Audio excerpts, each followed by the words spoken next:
natin anong ba yung mga biyaya na tinatanggap ng mga alagad na isinusul ng ating Panginoon. Una, ito ang biyaya na sila'y mapagkatiwalaan ng Diyos. Kapag ikaw ay pinagtiwalaan ng iyong kapwa, nangangahulugan lamang na meron kang magandang record sa kanyang mata. Abay lalo na kung tayo ay pagkatiwalaan ng Diyos at sa kanyang pagtitiwala, madalas nakikita ng tao sa kanyang sarili yung kanya lamang kahinaan na siya hindi karapat dapat. Totoo yan. Meron tayong kahinaan at sa harap ng Panginoon Diyos, sino ba tayo para tawagin niya? Pero mga kapatid, ito ang biyaya. Ang biyaya na nagtitiwala ang Diyos at naroon ang kanyang angking kabutihan at kakayahan dahil taglay nito ng sino mang tinatawag niya. Actually, handa ang Diyos na magkaya para sa kanyang mga tinawag. Ikalawa, ang biyaya na magkaroon ng kahulugan ang buhay ng mga alagad. May mga tao kasi na hinupukol ang kanilang panahon sa pagsunod sa kanilang mga hilig o gusto.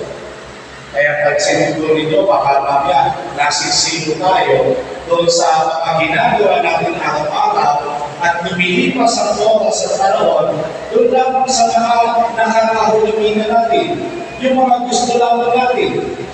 Pero sa totoo lang, hindi ba mas mainam na magkaroon ng kahulugan ang ating buhay dahil ang ating ginagawa ay tunay na mahalaga. Ipinakita ni Jesus na magkakaroon ng kahulugan ang ating buhay kapag ito ay inialay natin para sa Diyos at para sa ating kapwa. Kaya bawat tinawag ay inaasahan na maglulaan din ang ginawang pag-aalay ng sarili ng ating Panginoong Jesucristo bilang pagtalima sa kalooban ng ating Diyos Ama. Ikatlo, tingnan pa natin ang isang biyaya na tayo ay magkatuluan ng mas malalim na pagsasabuhay. Ang biyaya na mabigyan ng Diyos ng kapangyarihan upang maisagawa ang kanilang mga gawain. Alam niyo, si Propeta Jeremias nagsitinawag ng Panginoon para maging isang tagapaghatid ng balita, magandang balita sa kanyang bayang pinili. Sabi ni Propeta Jeremias, Panginoon, ako'y bata pa at hindi ako marunong magsalita. Subalit ang ginawa ng Panginoon, hinilo niya ang bilang ng propeta at binigyan siya ng kapangyarihan mangaral sa harap ng nananaw. Sa totoo lang, aminin ko sa inyo, nung ako po ay bata pa, nasa elementarya, nasa high school, hindi po ninyo ako mapapatayo sa harap ng maraming tao. Meron akong stage fright. Pag nasa harap ng maraming tao, lahat kayo nakatingin sa akin, nanginginig na ang aking tuhod. Kaya ako makapit sa pasahan dahil baka ako'y mabuwal sa sobrang nervyos. Pero dahil sa biyaya at kapangyarihan na ginawat ng Panginoon bilang kanyang lingkod, ang aking ipinapahayag, hindi mula sa puso o hindi mula sa akin, kundi sa puso na nagtatalaga para sa Diyos. Mga kapatid, patuloy na ang kapangyarihan na ginagawa ng Panginoon sa kanyang mga alagad. Hindi lamang para makapagturo, hindi lamang para makapagpagaling, kundi kapangyarihan upang magpalayas ng masasamang espiritu. Hindi minsan na inyong lingkod ay naanyayahan na magbigay o magawag ng house blessing. Alam po ba ninyo, bahagi ng panalangin ng simbahan kapag mayroong binabasbas ang tahanan ay maganyaya sa pamilya na magkatipon at ang bati ng pari ng simbahan na maghaliwa ang kapayapaan sa bahay na ito at sa mga naninirahan dito. Mga talaga na nagmula sa Ebanghelyo ni San Lucas, winika ng ating Panginoong Jesucristo, na inuulit ng simbahan bilang isang panalangin sa loob ng tahanang binabasbasan. At kapag ito ay tinanggap ng pamilya, ano ang ipinapakahulugan?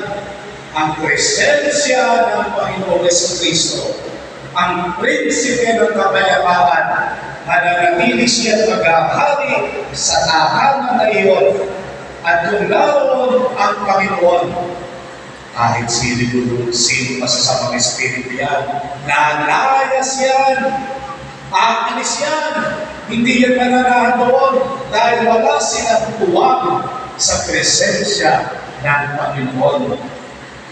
Kaya tunay ang kapangyarihan upang ang mga tao'y matulungan na magsisi at magbalik loob sa ating Panginoon. At panghuli, ang mga alagad na isinulo ng Panginoon ay mayroon pong biyaya na ang pangalan nila ay nakatala sa langit.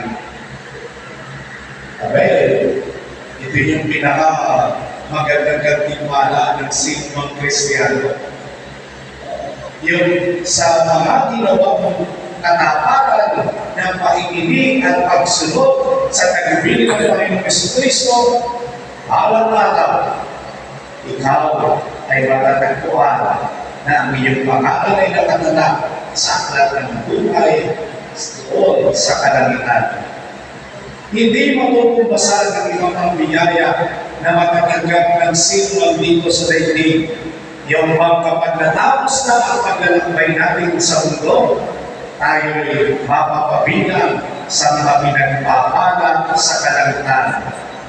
Yung dahil sa pagtugon natin sa tawag ng Panginoon, asahan po natin, merong sa ibibigay ang Panginoon. Ang pagpapala niya dito sa lupa hanggang doon sa kabila, sa langit, kapiling ng mga pinagpala ng namna ng ating Panginoon dahil sila rin ay tugon sa tawag ng Diyos. Mga Panginoon, sa banal ng misa ito, ang bawat isa ay tinatawag ng Panginoon. At tayo bilang tinawag niya, patuloy tayong makinig, patuloy tayong sumunod, at sa ating katatapan sa Kanya, iyan, merong biyaya ang Panginoon. Amen. Magsilayo po ang lahat, at sama-sama natin ipahayag ang ating pananamit.